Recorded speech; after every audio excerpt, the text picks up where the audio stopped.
we resonate not only with people, but with environments. And it's so amazing when you get a clear message from yourself, your soul, whatever you want to call it. It's a feeling, right? Can you tell us, Joe, what that feeling is like so people can try to, everyone's looking for that connection with their soul for guidance. So what did that feel like for you? Can you put it into words?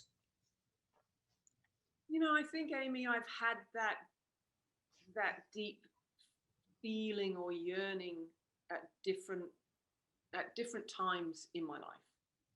I remember, the very first time, I think I must have been like,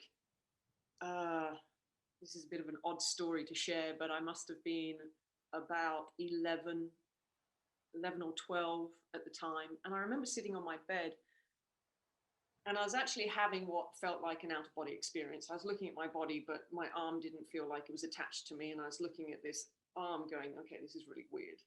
And I was literally, looking back, I understand, in hindsight, what that experience was.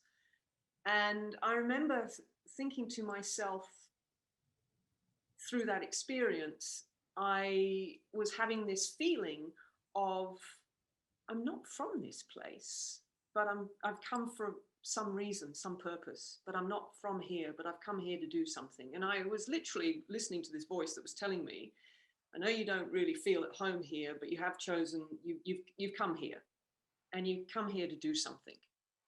And I had a lot, in that moment, I had a lot of peace that came over me. Cool. There was just a lot of, I went, okay, not that I understood it at a intellectual level, because I think that when we have these feelings, they're not of the mental construct. It's not coming from your mind.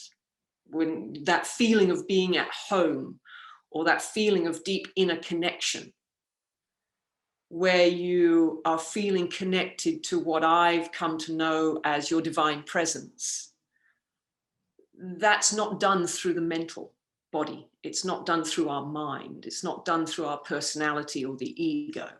It's done from a deeper part of ourselves that is our heart's consciousness. It's done through the portal of consciousness within our heart chakra, or not even in our heart chakra. You have to go through your heart chakra to access that portal of consciousness that connects you deeply to that thread that connects you to source, to all that is.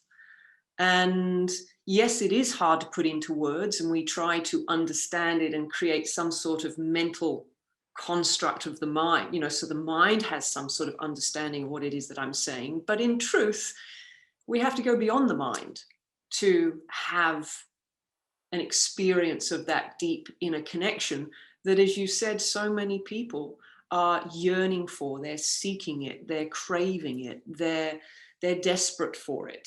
And part of the soul's journey is to seek outside of themselves first for that connection. That is part of the soul's growth. It's part of our journey here as a soul, to learn to come back to oneself. There was a beautiful poem by the Navajo Indians that basically wrote that seed of light has been placed inside of us because it's the last place that we're bound to look. And that's our journey, right? We step outside of ourselves, looking for that connection, looking for that meaning, that purpose, until finally we've gone far enough, created enough separation within ourselves and within others. And often then the pain and the suffering that comes with that is the inspiration and the catalyst to come full circle and to bring you back towards, walking back towards yourself. And that's certainly been my experience and my journey in many different areas of my life.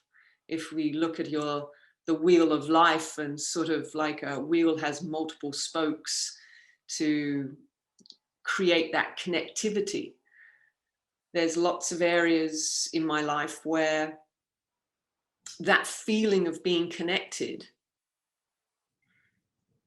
wasn't one that didn't, it was a feeling that took a lot of courage to trust. Let me put it that way.